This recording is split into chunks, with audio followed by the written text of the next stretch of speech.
नमस्कार, आप देख रहे हैं युग चरण और मैं हूं आपके साथ खुशबू सिंह। चलिए शुरुआत करते हैं बुलेटिन की।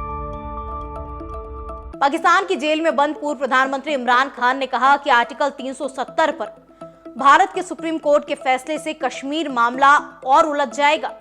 कश्मीर पर एससी के फैसले का विवादित और कानून के खिलाफ है। इसे दशकों से चल रहा मसला हल होने की जगह और ज्यादा बढ़ जाएगा। इमरान खान ने कसम खाई कि वो और उनकी पार्टी कश्मीर के लोगों को डिप्लोमेटिक, राजनीतिक और नैतिक मदद पहुंचाते रहेंगे। उन्होंने कहा, कश्मीरी भारत और पाकिस्तान के बीच विवाद की जड़ रहा है। भारत ने जब 2019 में कश्मीर से विशेष दर्जा छीना था, तब भी हमने इसका कड़ा विरोध किया था। खान ने कहा, हम अपने देश के हितों को प्राथमिकता पर रखते हुए भारत से अच्छे रिश्ते बनाना चाहते हैं, लेकिन 5 अगस्त 2019 को आर्टिकल 370 हटने के बाद ऐसा करना नामुमकिन हो गया। हम कश्मीर के लोगों की इच्छाओं से समझौता नहीं कर सकते।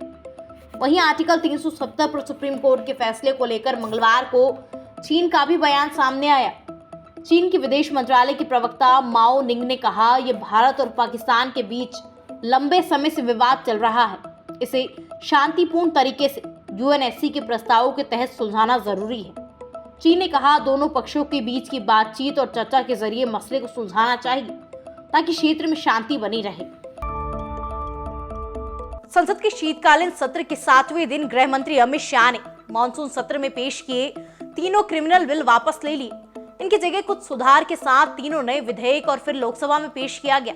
भारतीय न्याय संहिता, भारतीय नागरिक सुरक्षा संहिता और भारतीय साक्ष्य संहिता को पहली बार 11 अगस्त को संसद में पेश किया गया था।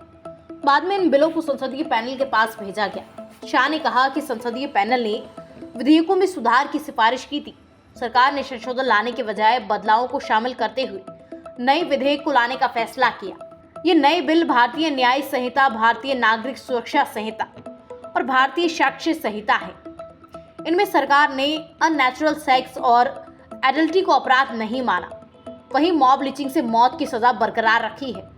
संसदीय पैनल ने तीनों नए बिल में अननेचुरल सेक्स और एडल्ट्री को अपराध की कैटेगरी में रखने का सुझाव दिया था, लेकिन सरकार ने इस सुझाव को नहीं माना।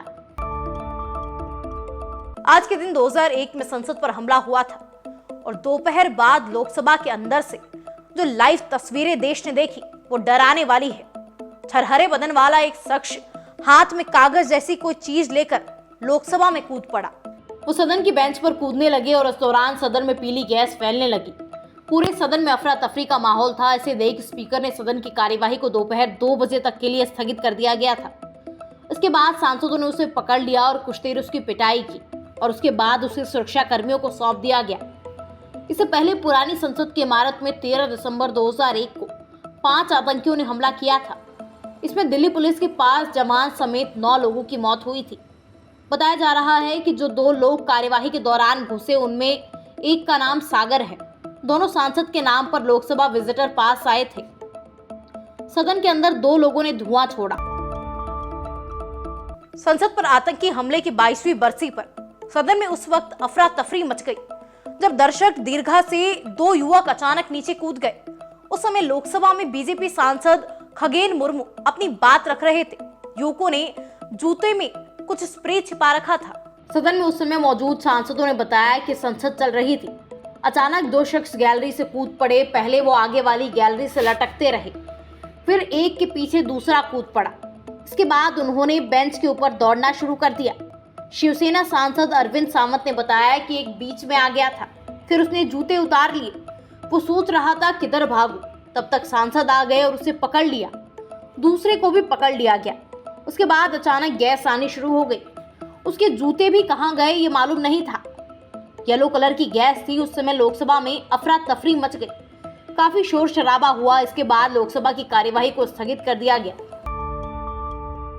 फिलहाल खबरों में इतना ही। आगे खबरों को देखने के लिए सब्सक्राइब कीजिए हमारे चैनल को।